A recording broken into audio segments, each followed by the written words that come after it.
Bonjour à tous et bienvenue sur Monaco Info. Nous sommes le mercredi 19 décembre et voici les titres qui seront développés dans ce journal. La première édition des Trophées de l'entrepreneuriat organisée par la JCE vient de se dérouler au Grimaldi Forum. Les élèves de 3e du collège Charles III ont pu assister à la projection du documentaire Monaco et la guerre. Retour sur cette séance et ses enjeux pédagogiques dans ce journal. Nous irons à Hawaï pour suivre les explorations de Monaco qui effectuait des prélèvements de coraux qui souffrent d'anomalies de croissance. Et enfin, notre invitée de la semaine, Fabienne Mourou, la créatrice du chemin des crèches. Et nous débutons ce journal avec ces images qui plaisent toujours, le Noël au Palais. Les jeunes monégasques se sont réunis autour de la famille princière, un moment de chaleur et de convivialité, avec, comme le veut la tradition, une distribution de cadeaux afin de faciliter, comme tout le monde le sait, le travail du Père Noël le jour J. Je vous laisse profiter encore quelques instants de ces images. Joyeux Noël. Attention les bonbons. Sans transition, la première édition du Trophée de l'entrepreneuriat s'est déroulée hier au Grimaldi Forum en présence du souverain. Le but de l'événement étant de mettre en valeur les initiatives et les projets récompensés au fil de l'année par la Jeune Chambre économique de Monaco. Vanessa Dessy vous en dit plus. Startup Weekend, graines d'entrepreneurs, Get in the Ring, concours de création d'entreprises, la Jeune Chambre économique a souhaité mettre en avant tous les lauréats à l'occasion d'un seul événement. C'est de mettre à l'honneur tous les lauréats qui ont fait l'entrepreneuriat au sein de la Jeune Chambre économique à Monaco pendant toute l'année. Donc effectivement, voilà, pour nous, c'était une soirée extrêmement importante de mettre à l'honneur tous ces lauréats parce qu'on n'en parlait pas suffisamment anciennement. Donc voilà, de gros enjeux pour la Jeune Chambre économique. Une belle réussite, je pense, en tout cas, c'est ce qu'on en dit et on espère faire encore mieux dans les années qui arriveront. Le parcours de l'ensemble de tous les lauréats a été retracé durant la soirée, l'occasion de faire un point sur l'avancée de leur projet. Des moments forts où nous avons retrouvé notamment Guidop, une application mobile qui aide les voyageurs à choisir le meilleur circuit touristique. Ce projet est monté à la première place de la Startup Weekend 2018. 3 jours d'immersion, d'innovation pour réinventer le monde de demain. Le Startup Weekend, ça a été un gros tremplin pour nous. Ça nous a permis d'élever le projet un peu plus haut que ce qu'on aurait pu imaginer initialement. On s'est rencontré avec mon équipe à ce Startup-là, donc ça nous a permis de monter un projet qui n'avait vraiment absolument rien, qui est parti vraiment de zéro au début. Et puis on l'a élevé, on l'a fait pivoter pendant l'été pour aboutir à Guidop, du coup, qui est plus pragmatique dans un marché qui correspond un peu plus aux tendances. Et ça nous a permis de propulser le projet à ce niveau-là, et on est très contents. Et il continue encore. L'application et la sortie d'application est prévue pour juin prochain. Aujourd'hui, la Jeune Chambre économique de Monaco compte plus de 130 membres. La JCE est à l'initiative de nombreux projets en principauté. Vous l'avez peut-être découvert sur notre chaîne, sur votre chaîne. Après les enseignants, c'était au tour des élèves de 3e du collège Charles III de découvrir le documentaire Monaco et la guerre. Retour sur cette séance et ses enjeux pédagogiques avec Alexandra Pani. 4 années de travail auront été nécessaires pour réaliser ce documentaire de 96 minutes. Le réalisateur Frédéric Laurent et son fils Jérémy ont regroupé ainsi une quarantaine de témoignages de Monégasques racontant leur quotidien à Monaco durant la Seconde Guerre mondiale. Un document de travail précieux pour ces professeurs d'histoire-géographie. Ça leur permet d'avoir un tableau global sur la Deuxième Guerre mondiale. Donc de se rendre compte effectivement de la réalité des combats et puis de voir sur un grand écran, donc évidemment avec une mise en scène intéressante. Par ailleurs, ce qui est bien aussi, c'est que ça permet de voir comment ça s'est déroulé à Monaco, donc en rendant plus concrets nos propos, en accumulant les témoignages et en faisant en sorte donc qu'ils puissent vraiment se rendre compte de ce qu'ont vécu les Monégasques. Des témoignages émouvants et souvent surprenants pour cette jeune génération. Une guerre qu'ils ne connaissent que dans les livres d'histoire ou pour certains par la transmission de leurs arrière-grands-parents.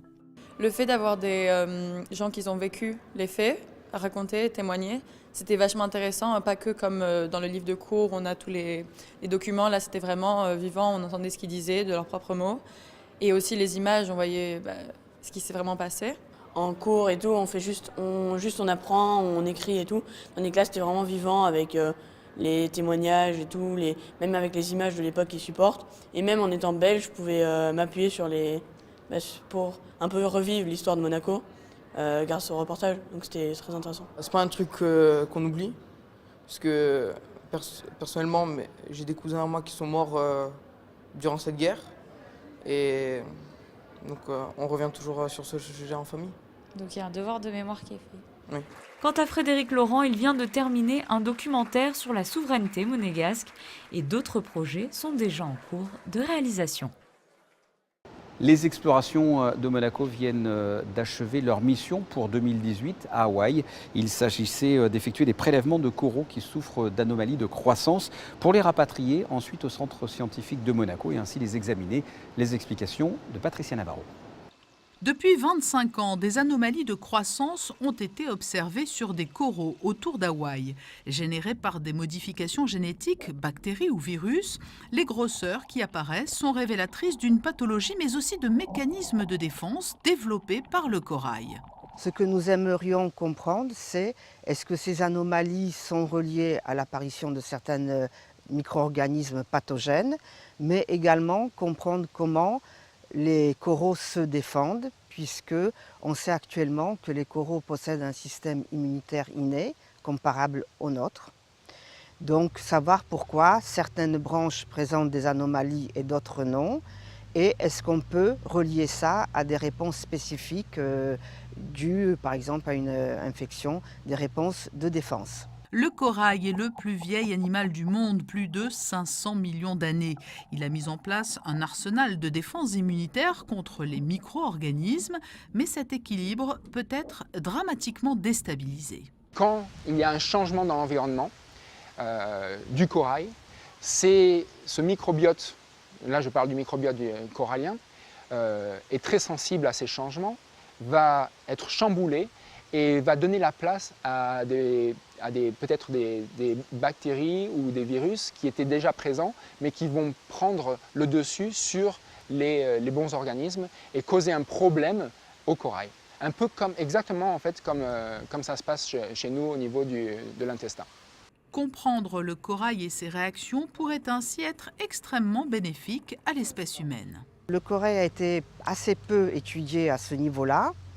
Donc, comme dans le cas d'autres modèles expérimentaux, on pourrait identifier des nouvelles molécules antimicrobiennes ou des nouvelles voies impliquées dans la réponse immunitaire qui, par la suite, pourraient aboutir à des nouvelles approches thérapeutiques chez l'homme. Après leur travail en mer et en laboratoire à Hawaï, les scientifiques du CSM vont poursuivre leurs recherches à Monaco où les précieux échantillons ont été expédiés. Le reste de l'actualité, c'est aussi en bref et en images. Certains l'aiment chaud, un film de Billy Wilder de 1959 présenté ce 18 décembre à l'occasion des Mardis du cinéma au Théâtre des Variétés. Une projection à laquelle a assisté le prince souverain. L'histoire plonge le spectateur en 1929 dans une atmosphère de prohibition où Chicago est la capitale du crime et du gangstérisme. Le trafic du whisky est l'occasion de dénonciation et de vengeance. Témoins volontaires d'un sanglant règlement de compte, Joe et Jerry se travestissent pour s'engager dans un orchestre féminin et échapper à un funeste destin. Un film dans lequel Marilyn Monroe interprète une chanteuse frivole et stratège.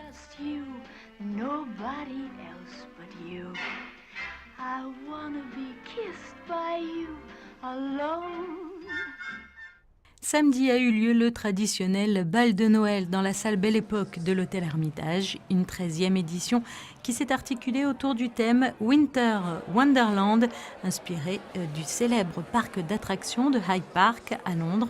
Les invités ont été plongés au cœur d'un Noël féerique et enchanté, une soirée qui s'est clôturée par une vente aux enchères de la maison Sotheby's et une tombola, 52 000 € récoltés et reversés au profit de la Fondation Princesse Charlène de Monaco. La Fondation Princesse Charlène de Monaco qui justement compte un nouvel ambassadeur dans ses rangs. C'est officiel, le pilote de F1, Charles Leclerc, est le nouvel ambassadeur de la Fondation. Partageant les mêmes valeurs que la princesse, le jeune pilote s'est engagé pour promouvoir les programmes de prévention face aux dangers aquatiques. Il devient ainsi le 17e ambassadeur de la Fondation.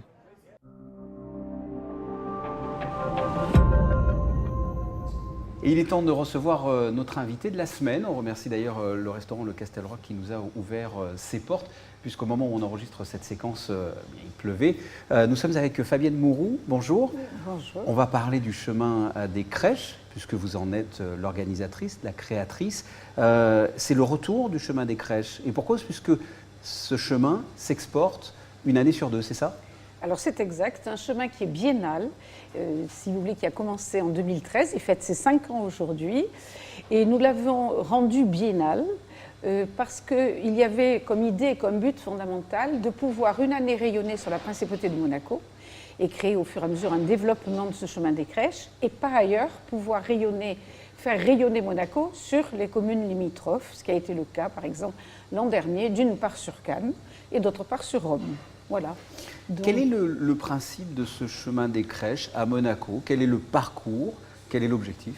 Absolument. Alors écoutez, sa naissance, qui date de 2013, a démarré sur le chalet de la place du Palais. Et quand nous avons vu le succès que ça avait avec cette crèche provençale, avec l'accord du prince et son enthousiasme, on a décidé de commencer à faire le tour du rocher, et si vous voulez, pour pouvoir faire ce chemin, un véritable parcours du rocher des crèches.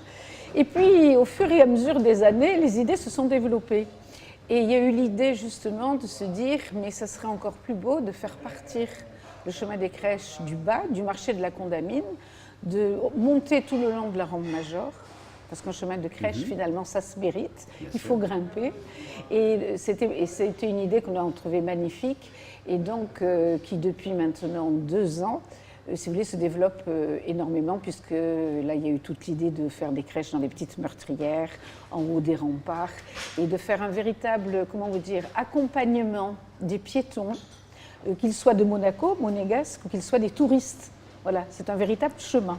Que peut-on y découvrir? Quel type de crèche, quel type de santon on va découvrir sur ce chemin? Alors justement, on a essayé de les varier le plus possible. C'est parti de santons provençaux. C'est pas les mêmes d'année en année, enfin des 2 ans alors en 2 ans, ça justement, change. ces collections de crèches, on essaye justement de varier les plaisirs d'année en année et de ne pas mettre toujours les mêmes. Donc certaines, les plus belles, reviennent, mais d'autres, si vous voulez, sont des créations que l'on trouve au fur et à mesure des voyages, des pays, des cadeaux d'amis, si vous voulez. Et ça, la beauté qu'il y a là-dedans, c'est de pouvoir faire connaître aussi les crèches un peu du monde entier et de tous les continents. Donc vous avez des crèches asiatiques, vous avez des crèches d'Amérique du Sud, vous avez des crèches africaines, même Maasai, voilà. Et puis vous avez cette année ce qui est un peu la beauté de l'année, parce qu'il y a le souvenir, c'est le fameux godillot du poilu de la guerre de 14, qui est un vrai godillot de poilu.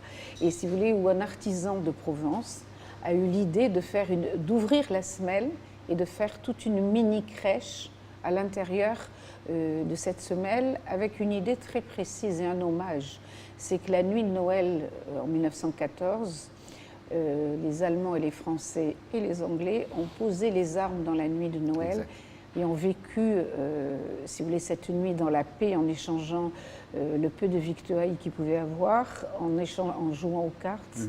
Et en pouvant passer un vrai Noël de fraternité, sachant ce qui allait se passer dès le lendemain matin. Mais ils ont voulu faire cette trêve de Noël, et ça a démarré par le chant de Noël Douce Nuit, si vous voulez, et là ils ont tous posé les armes. Oui, il y a eu un film d'ailleurs sur cette Il y a un film extraordinaire là-dessus.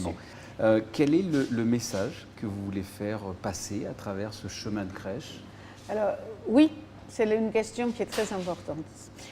Parce que si vous voulez, si ça avait été décidé avec le prince Albert justement, c'était pour dire en dehors de la beauté des crèches et de tout ce que ça représente toujours, si vous voulez, pour des enfants et pour des adultes, de voir de jolies crèches, l'idée allait plus loin. C'était une idée avec une pédagogie de joie familiale à Noël, c'est-à-dire de pouvoir s'arrêter dans la course folle du temps, de pouvoir poser son regard sur les crèches et de pouvoir faire une halte en se disant que Noël est quand même un temps où on peut revenir à l'essentiel.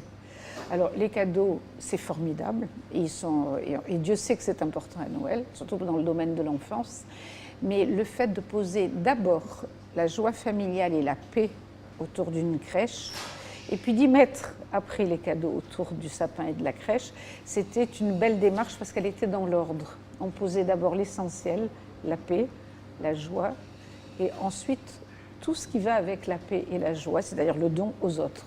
Voilà, donc c'est un peu la pédagogie de ce chemin des crèches. On arrête le temps, on se pose et on se regarde et on regarde l'autre. Voilà. Vous venez de parler de pédagogie. Justement, oui. C'est important parce que Monsieur Tout-le-Monde peut découvrir en se baladant ce chemin des crèches, mais vous le faites découvrir aussi aux écoles. Exact. Alors là, je remercie infiniment l'Éducation nationale qui a été tout à fait partie prenante pour ce chemin des crèches. Donc beaucoup d'écoles de primaire défilent pour voir tout ce chemin des crèches avec une pédagogie, puisqu'ils peuvent avoir des visites accompagnées et guidées s'ils le veulent. Sinon, leurs professeurs, leurs catéchistes sont avec eux, leur expliquent. Il y a également un livre sur le chemin des crèches que j'ai ici entre les mains. Vous avez édité Alors, c'est un livre, j'oserais dire, d'origine du démarrage du chemin des crèches, où il y a beaucoup de photos. Et il y a surtout, ce qui peut intéresser chacun, c'est le fait que les traditions de Noël sont expliquées. Donc, le sapin, la crèche, les boules de Noël, comment ça a démarré selon les régions, selon les pays. Donc, il y a un petit peu, c'est un livre à la fois, si vous voulez, qui donne le vrai sens de Noël et en même temps qui cultive sur le Noël dans différents pays. Ce livre, vous pouvez vous le procurer donc sur le www.chemindescrèchesmonaco.com, c'est ça? Tout à fait. Je crois que c'est la meilleure solution, c'est de se le procurer là, en sachant que le tout petit bénéfice que ça représente va directement pour la pédagogie des enfants, que ce soit ici à Monaco ou que ce soit dans les communes limitrophes. Voilà. Dernière question, jusqu'à quand on peut découvrir ce chemin des crèches? Écoutez, ce chemin des crèches, alors pour le parcourir, c'est du 8 décembre au 8 janvier.